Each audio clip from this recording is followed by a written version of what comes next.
बिस्मिल्लाहिर्रहमानिर्रहीम। अस्सलाम वालेकुम दोस्तों, कैसे हो आप सब? उम्मीद करता हूँ आप सब ठीक होंगे। Welcome back to the new video and welcome back to the channel literature coverage. दोस्तों, आज की इस वीडियो में हम लोग इंग्लिश ग्रामर एंड कंपोजिशन का बहुत ही इंपॉर्टेंट टॉपिक पढ़ने जा रहे हैं, जिसका नाम है parts of speech. Parts of speech की डेफिनेशन क्या होगी, क्या मतलब है पार्ट्स ऑफ स्पीच का? तो इसका सिंपल सा मतलब ये है कि एक जुमले में, एक सेंटेंस में जो वर्ड्स होते हैं वो एक ही टाइप के वर्ड्स नहीं होते। उन वर्ड्स की मुख्तलिफ़ अक़साम होती हैं, मुख्तलिफ़ काइंड्स होती हैं, और उनका जो ग्रुप होता है वो भी सेम नहीं होता। एक सेंटेंस में जो वर्ड मौजूद है उसको उसका इस्तेमाल के हिसाब से यूज़ किया जाएगा, और वो वर्ड सेंटेंस में क्या काम कर रहा है, वो वर्ड हमने क्यों यूज़ किया है, उसका फंक्शन क्या है। सो इस तरह से वर्ड्स को डिफरेंट काइंड्स में और क्लासेस में डिवाइड करना एक सेंटेंस में, उनके इस्तेमाल और उनके फंक्शन के लिहाज से, इसको पार्ट्स ऑफ स्पीच बोला जाता है। जैसे मैं एक एग्जांपल देता हूँ आप लोगों को, अली इज़ प्लेइंग फुटबॉल। अब देखें, वर्ड्स भी सेम नहीं है, वर्ड्स भी अलग अलग इस्तेमाल हुए हैं इस सेंटेंस में, और हर वर्ड का मतलब भी डिफरेंट है, और हर वर्ड का फंक्शन भी अलग है। सो देखें, फ़ुटबॉल एक खेलने वाली चीज़ है, और इस फुटबॉल के साथ एक इंसान जिसका नेम अली है वो खेल रहा है। सो एक्शन भी हो रहा है, यानी कि वो प्ले कर रहा है, खेल रहा है। कौन खेल रहा है? एक इंसान खेल रहा है। किस चीज़ के साथ खेल रहा है? एक फ़ुटबॉल के साथ। तो देखें, मुख्तलिफ वर्ड्स हैं और इन वर्ड्स को मुख्तलिफ हिस्सों में तकसीम किया जा सकता है आराम से। इसको पार्ट्स ऑफ स्पीच कहते हैं। तो दोस्तों, पार्ट्स ऑफ स्पीच टोटल 8 हैं। 8 पार्ट्स ऑफ स्पीच कौन कौन से हैं ये आज हम पढ़ेंगे। बेसिक डेफिनेशंस और सिंपल सी एग्जांपल्स के साथ मैं आप लोगों को समझाने की कोशिश करूंगा। तो चलिए शुरू करते हैं। टोटल 8 पार्ट्स ऑफ स्पीच हैं, जो कुछ यूँ हैं: noun, pronoun, adjective, verb, adverb, preposition, conjunction और इंटरजेक्शन। पार्ट्स ऑफ स्पीच में पहला पार्ट ऑफ स्पीच है नाउन। उर्दू में इसको इसम भी बोला जाता है। नाउन की सिंपल सी डेफिनेशन ये है कि एक सेंटेंस में एक ऐसा वर्ड जो कि किसी शख्स, किसी जगह या किसी चीज़ के नाम के लिए इस्तेमाल हो, उसको नाउन या इसम कहते हैं। यानी नाउन एक ऐसा वर्ड है जो किसी शख्स के बारे में, किसी जगह के बारे में या किसी चीज़ के बारे में हमें बताता है, और उसका नाम भी बताता है, उस शख्स का नाम, उस जगह का नाम, उस चीज़ का नाम जो कि एक सेंटेंस में मौजूद है। या फिर ऐसे समझ लेंगे, कोई ऐसी चीज़ें जिनको हम देख सकते हैं, सुन सकते हैं, चख सकते हैं, छू सकते हैं और सूंघ सकते हैं, उनको नाउन कहा जाता है। या फिर कोई ऐसी चीज़ जिसको हम सोच सकते हैं लेकिन उसको देख नहीं सकते, उसको सुन नहीं सकते, उसको चख नहीं सकते, उसको छू नहीं सकते और उसको सूंघ नहीं सकते, वो सोची जाने वाली चीज़ भी फिर नाउन ही कहलाएगी। सो इंग्लिश में डेफिनेशन क्या होगी? A noun is a word in a sentence used as the name of a person, place और थिंग। मिसालें क्या हैं, एग्जाम्पल्स क्या हैं, वो भी देख लेते हैं। Allama Iqbal was a great poet. अब इस सेंटेंस में नाउन ढूंढना है हम लोगों ने, तो हम डेफिनेशन देखेंगे कि नाउन की डेफिनेशन क्या है। किसी शख्स, जगह या चीज़ का नाम, तो किसी शख्स का नाम आ रहा है, अल्लामा इकबाल का नाम आ रहा है, तो ये वर्ड क्या होगा? नाउन। और गौर करें, एक और भी नाउन है इस सेंटेंस में, वो क्या है भला? वो है पोएट। पोएट शायर को कहते हैं, तो सिंपल सी बात है, शायरी इंसान ही करते हैं ना, तो पोएट भी एक शख्स होता है, तो इस सेंटेंस में पोएट भी नाउन है। अब एक और एग्जांपल देख लेते हैं। Lahore is in Punjab. किसी जगह का नाम आ गया, लाहौर का नाम आ गया। अब एक और जगह का नाम है पंजाब, पंजाब का नाम आ रहा है। पंजाब एक प्रोविंस है, एक सूबा है पाकिस्तान का, तो पंजाब भी क्या हुआ? एक नाउन हुआ। The rose smells sweet. यहाँ पे रोज़ एक चीज़ का नाम है, तो रोज़ क्या हुआ? ये एक नाउन है। Qasim is in anger. Qasim गुस्से में है। यहाँ पे एक शख्स का नाम आ गया, तो कासिम क्या है? नाउन। और एक और चीज़ यहाँ पे बताई गई है, एंगर, गुस्सा। गुस्सा फील होता है, लेकिन हम गुस्से को देख नहीं सकते, उसे छू नहीं सकते, गुस्से को सुन नहीं सकते, गुस्से को चख नहीं सकते और गुस्से को सूंघ भी नहीं सकते। तो इस सेंटेंस में एंगर वर्ड भी नाउन है। अब चलते हैं दूसरे पार्ट ऑफ स्पीच की तरफ, वो है pronoun. A pronoun is a word in a sentence which is used in place of a noun. ऐसा लफ्ज़ जो नाउन की जगह पर इस्तेमाल हो, उसको प्रोनाउन कहते हैं। सिंपल सी बात है। जैसे कि एक एग्जांपल है, सहर is a hard working girl. अब इस सेंटेंस में देखें, एक लड़की का नाम आ रहा है, ये तो नाउन है। अब इस नाउन को प्रोनाउन कैसे बनाएंगे? सहर की जगह शी इस्तेमाल कर दो, तो ये वर्ड प्रोनाउन बन जाएगा। She is a hard working girl. और ये वर्ड जैसे ही, she, it, they, them, those, these, I, me, someone, everybody, तो ऐसे वर्ड्स जो किसी नाउन की जगह ले लें, उनको हम प्रोनाउन कहेंगे। अब देखो, आप एक ऐसे लिख रहे हो रोज़ पर, गुलाब पर, तो आप ऐसे नहीं लिखोगे rose is a flower, rose smells good, rose has many types, बल्कि आप क्या करोगे? पहला सेंटेंस तो ऐसे लिख दोगे, रोज़ इज़ अ फ्लावर। बाद में बार बार रोज़ रोज़ नहीं लिखोगे, आप लिखोगे it has many types, it has a sweet smell. तो अब आपने रोज़ वर्ड की जगह इट इस्तेमाल कर लिया, तो ये वर्ड प्रोनाउन है। अब चलते हैं तीसरे पार्ट ऑफ स्पीच की तरफ, जो है adjective. Adjective is a word used to add something to the meaning of a noun और a pronoun. It is also used to show the qualities of a noun or a pronoun and to show the comparison between a noun or a pronoun in a sentence.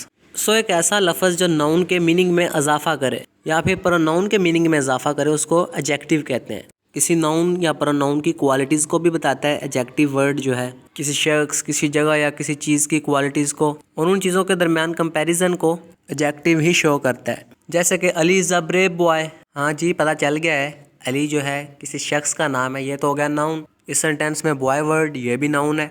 अब boy के साथ noun के साथ एक और word लग गया है जिसने नाउन के मीनिंग में इजाफा कर दिया है कि भाई अली लड़का तो है लेकिन बहादुर लड़का है, ब्रेव बॉय है। एक और एग्जांपल देखते हैं, black horse is taller than brown horse. चलो जी, ये तो पता चल गया कि हॉर्स नाउन है, लेकिन देखें ब्लैक हॉर्स और ब्राउन हॉर्स, ब्लैक और ब्राउन वर्ड ने नाउन के मीनिंग में इजाफा कर दिया है। तो ब्लैक और ब्राउन यहाँ पे जो वर्ड है ये एडजेक्टिव है। नाउन के मीनिंग में इजाफे के साथ साथ ये भी देखें, यहाँ पे कंपैरिजन भी नज़र आ रहा है, फ़र्क भी नज़र आ रहा है कि ब्लैक हॉर्स अलग है और ब्राउन हॉर्स अलग है। और इसके अलावा एक और वर्ड है टॉलर, कि ब्लैक हॉर्स कद में बड़ा है ब्राउन हॉर्स से। अब ये वर्ड ब्लैक हॉर्स की क्वालिटी को बता रहा है कि ब्लैक हॉर्स कद में लंबा है और ब्राउन हॉर्स कद में छोटा है ब्लैक हॉर्स से। तो टॉलर वर्ड भी यहाँ पर एडजेक्टिव है। अब बढ़ते हैं अगले पार्ट ऑफ स्पीच की तरफ, जो है verb. A verb is a word in a sentence that is used to express an action और स्टेट। वर्ब जो वर्ड है ये एक सेंटेंस में किसी चीज़ की हालत को बताएगा और वो चीज़ क्या काम कर रही है इसको बताएगा। सो एक जुमले में, एक सेंटेंस में एक ऐसा वर्ड जो किसी चीज़ की, किसी नाउन की, किसी प्रोनाउन की स्टेट को या फिर एक्शन को बताए उसको वर्ब कहेंगे। एग्जाम्पल ले लें, Akbar goes to school daily. Akbar रोज़ाना स्कूल जाता है। भाई अकबर कुछ कर रहा है, इस सेंटेंस में गौर करें, क्या कर रहा है, कहीं जा रहा है, कहाँ जा रहा है, स्कूल जा रहा है। अब ज़रा गौर करें कि अकबर एक्शन परफॉर्म कर रहा है, वो जा रहा है स्कूल। यहाँ पे जाना, कोई काम करना, कोई एक्शन परफॉर्म करना वर्ब है। सो गोज़ वर्ड यहाँ पर वर्ब के तौर पर यूज़ किया गया है। Faisalabad is a big city. इस सेंटेंस में वर्ब ढूंढो। इस सेंटेंस में वर्ब है इज़। इज़ का मतलब है भाई फैसलाबाद एक बड़ा सिटी है, इस बात को एक्सप्रेस कर रहा है, एक स्टेट को, एक हालत को शो कर रहा है कि फैसलाबाद सिटी एक बड़ा सिटी है। यहाँ पर एक्शन तो नहीं हो रहा कोई भी, लेकिन यहाँ पर एक फैसलाबाद बड़े सिटी के बारे में बताया जा रहा है जो कि पाकिस्तान में मौजूद है। एक और एग्जांपल ले लें, gold is an expensive metal. यहाँ पर इस वर्ड एक वर्ब है। आप लोगों ने बहुत सारी वर्ब्स याद की होंगी, जैसे कंप्लीट, कंप्लीटेड, कंप्लीटेड, वर्ब की first form, second form, third form. So हम इन्हीं वर्ब्स के बारे में बात कर रहे हैं। तो चलिए बढ़ते हैं अगले पार्ट ऑफ स्पीच की तरफ, जो है adverb. An adverb is a word in a sentence that is used to add something to the meaning of a verb, an adjective or another adverb. adverb जो वर्ड है ये किसी verb के meaning में इजाफा करेगा या फिर किसी एडजेक्टिव के मीनिंग में इजाफा करेगा। जैसे एग्जांपल ले लेते हैं, रोज इज़ वेरी ब्यूटीफुल फ्लावर। यहाँ पे इज़ वर्ब आ गया और जो ब्यूटीफुल है ये एडजेक्टिव है। तो बीच में एक वर्ड जिसने वर्ब और एडजेक्टिव के मीनिंग में इजाफा कर दिया है वो है वेरी। वेरी वर्ड यहाँ पर एडवर्ब है। अब जो एडवर्ब है ये एडजेक्टिव के मीनिंग में भी इजाफा कर सकता है या फिर वर्ब के मीनिंग में भी, या फिर दोनों के मीनिंग में एक साथ इजाफा कर सकता है एक सेंटेंस में। एग्जाम्पल ले लें, अकबर सिंग्स लाउडली। यहाँ पे सिंग्स एक वर्ब है और वर्ब के मीनिंग में इजाफा कर दिया है एक और वर्ड ने, लाउडली वर्ड ने। तो लाउडली यहाँ पर एडवर्ब है। और एक और एग्जाम्पल देख लेते हैं, Sania ended her work too quickly. यहाँ पर टू ये भी एडवर्ब है और क्विकली ये भी एडवर्ब है। एडवर्ब ने एडवर्ब के मीनिंग में ही इजाफा कर दिया। सानिया एंडेड हर वर्क, यहाँ पर भी सेंटेंस बन सकता है, ठीक है, सानिया ने अपना काम खत्म कर लिया। Sania ended her work quickly, Sania ने अपना काम जल्दी खत्म कर लिया। Sania ended her work too quickly. अब एडवर्ब के साथ एक और एडवर्ब आ गया। सो यहाँ तक समझ आ गई होगी आप लोगों को। अब बढ़ते हैं नेक्स्ट पार्ट ऑफ स्पीच की तरफ, जो है preposition. A preposition is a word used with the noun or a pronoun to show how the person or thing showed by the noun or pronoun stands in relation to something else. ऐसा word जो noun या pronoun की position को बताए उसको preposition कहते हैं।